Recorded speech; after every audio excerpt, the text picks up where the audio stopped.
ఇచ్చేటువంటి రిప్రజెంటేషన్ పాటిస్తా మేము ప్రజలకు సర్వీస్ చేశాం. తర్వాత ఏదైతే మన ఎలక్షన్లకు ముందు ఎన్డీఏ గవర్నమెంట్ ఉందో వాలంటీర్లని మేము అడగల కొనసాగించమని, మా రికార్డెడ్ మాకు జీతాలు ఇవ్వమని, మా జీతాలు పెంచమని, మమ్మల్ని కాపాడమని మేము అడగకుండానే మాకు హామీ ఇచ్చారు.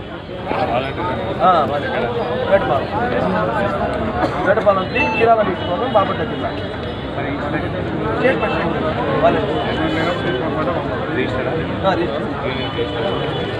వాళ్ళు రిజిస్ట్రేషన్ నెంబర్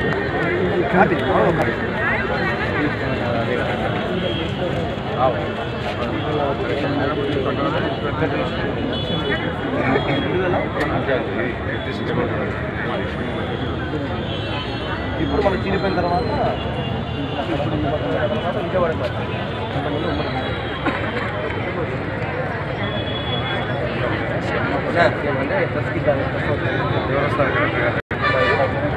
లేదు అందరినీ రోజు చేయండి. మా సమస్యలు వినాలి. ఇప్పుడు చూడండి ఒకసారి జరగండి. ఒకసారి మేమేమంటున్నా మేము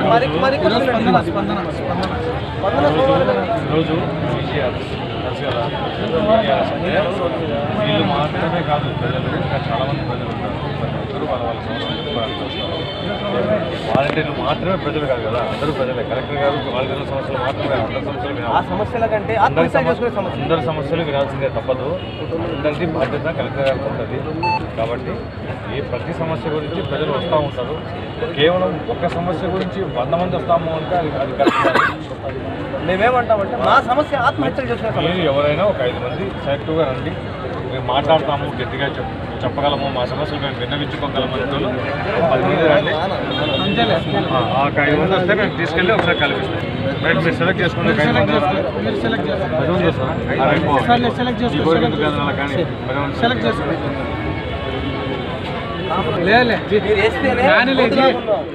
లోపల వేసిన తర్వాత ఉద్యమం స్టేట్ లెవెల్కి వెళ్ళిపోయింది. హక్కుల కోసం పోరాటమే కదా. తెలిపోయింది డిసిషన్ ఉండదు.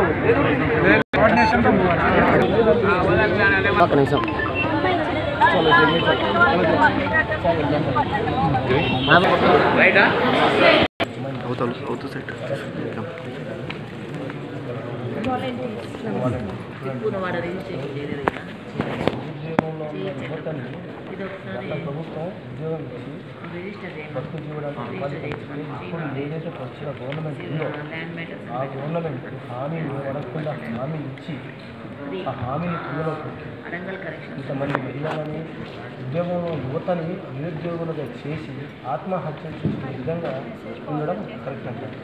హామీ ఏది ఇచ్చారు కదా, హామీ ఇచ్చే ఉంది. దానికి కావాల్సిన కోర్సులు ఆడియోన్నా మేము సిద్ధంగా ఉన్నాం. అయితే మేము ఏమంటామంటే ఈ వ్యవస్థ అనేది ప్రజలకు మంచి చేసిందే కదా, ఈ వ్యవస్థ మీద ఎందుకు చిన్న చూపు కాదండి, ఇంత పక్షపాతం బయట 200 మంది ధర్నా చేస్తున్నారు. బయట 200 మంది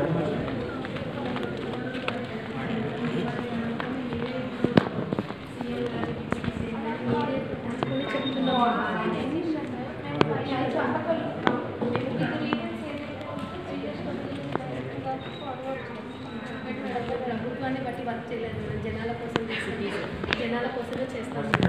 మాకు జీవనోపాధి ఒకటి కల్పించండి మేడం. మా మనమే మేడం